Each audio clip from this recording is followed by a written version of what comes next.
அனைவருக்கும் வணக்கம். படப்பை ஏ ஜெகதீசன் பேசுகிறேன். இதுவரைக்கும் நம்ம சேனலை சப்ஸ்கிரைப் பண்ணாதவங்க மட்டும் சப்ஸ்கிரைப் பண்ணுங்க. அப்படியே பக்கத்தில் உள்ள பெல் பட்டனை டச் பண்ணுங்க. இப்போ நான் சொல்ல போகிற கதையினுடைய தலைப்பு மனிதனும் மிருகமும். ஒரு அடர்ந்த காடு, அதில் ஒரு சிங்கம் வாழ்ந்துட்டு வருது. அந்த சிங்கத்துக்கு ஒரு நாள் பசி, காலையிலேயே குகையை விட்டு வெளியே வருது. அங்கே எங்கேயும் பார்க்குது, வேட்டையாடுறது எதுவும் கிடைக்கல. பக்கத்தில் ஒரு ஆறு, சரி அந்த பக்கமாக போகுது, எதெல்லாம் மிருகம் இருந்தால் பார்க்கலான்னு. அங்கே பார்த்தா குளிச்சுட்டு கொழுன்னு வருது ஒரு மான். ஆஹா, இன்னைக்கு அருமையான வேட்டை, இவரை முற்றிட வேண்டியதான் நினைக்குது. அந்த நேரத்தில் அந்த பக்கமாக ஒரு நரி வருது. நரிக்கு அந்த மான் மேலே ஒரு ஆசை. இதுக்கு ஏதாவது ஒரு தந்திரம் பண்ணி சிங்கத்தை சாப்பிட விடாத பண்ணணும். நேராக சிங்கத்துக்கிட்ட வந்தது. சிங்கராஜா, சிங்கராஜா, உங்கள் பதவிக்கு ஆபத்து.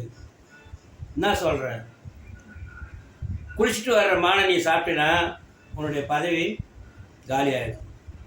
ஐயோ, நல்ல வேலைப்பா, கரெக்டான டைமுக்கு சொன்னேன், இந்நேரம் நான் சாப்பிட்ருப்பேன். சரி சரி, பா, ரெண்டு பேரும் மற்ற மிருகத்தை தேடிட்டு போகலாம். அந்த கேப்பில் மான் தப்பிச்சிடுது. நரி என்ன நினச்சிதுன்னா, சொன்னதும் சிங்கம் வேறு எந்த திசையில் போயிடும், நாம் சாப்பிடலான்னு நினச்சிது. ஆனால் சிங்கம் நிறைய கூடவே எட்டு பேசின்னு வராங்க. பசியாக இருக்குது, எந்த மிருகம் கட்டாலும் அடிச்சிடலான்னு. அப்போது நரி மறுபடியும் ஒரு தந்திரம் சொல்லிச்சு. நீங்கள் இதுக்கு ஒரு பரிகாரம் இருக்குது, ஒரு 6 மிருகத்தை கொண்டீங்கன்னா சரியாக போயிடும். ஆனால் அதை சாப்பிடக்கூடாது, பட்டியாக இருக்கணும். சரி இருக்கிறேன், வா போகலான்ட்டு 2 பேரும் வராங்க. இதில் பக்கத்தில் ஒளிஞ்சிருந்த ஒரு அணில் புதரில் இருக்குது, அது கேட்டுது. அது ஓடி போய் காட்டில் இருக்கிற மிருகக்கிட்டலாம் எல்லாத்திட்டும் சொல்லிடுது, யாரும் வெளியே வராது. அவங்க ஒழிஞ்சிட்டாங்க. அதுக்கப்புறமா அங்கே ஒரு யானை இருக்குது. அந்த யானைகிட்ட போய் சொல்லுது அணில், இந்த மாதிரி நடந்தது.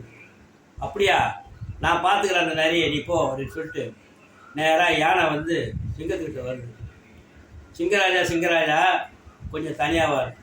அடகாமல் இருப்பா, நானே பசியில் கிடக்கிறேன், நீ வேறு தனியாவார். நான் அதெல்லாம் போக்குறேன், நீ வா. என்னப்பா, என்ன ஒரு 6 மிருகம் தானே கிடைக்கணும், நானும் சாஸ்திரம் படித்தவன் தான். ஒரு நரியை கொண்டினா 6 மிருகத்தை கொண்ட மாதிரி. அப்படியா சொல்கிற? அடா, நல்ல நேரத்துக்கு சொன்னேன். நரி பக்கம் திரும்பிச்சு. அவ்வளோதான், நரி என்ன இருக்குன்னு உங்களுக்கு எல்லாருக்கும் தெரியும். இது ஒரு வேடிக்கையான கதை. ஆனால் இன்றைய உலகத்தில் பார்த்தீங்கன்னா மனிதர்கள் இப்படித்தான் சிங்கமாகவும் கரடியாகவும் நரியாகவும் வாழ்ந்துட்டு இருக்கிறாருன்றதை நம்ம பார்க்குறோம். டாக்டர் மூவா என்ன சொல்கிறார் தெரியுங்களா, காட்டில் வாழறது சுலபம், நாட்டில் வாழறது கஷ்டம்.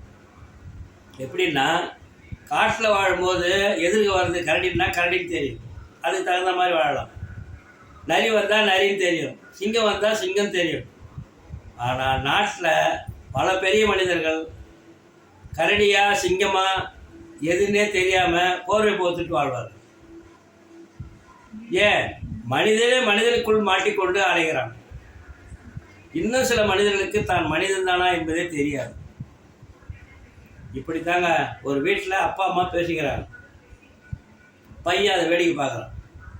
அப்பா பொண்டாட்டிகிட்ட சொல்கிறார், ஏம்மா, நான் கரடியாக கத்திக்கிறேனே, உனக்கு புரியலையா?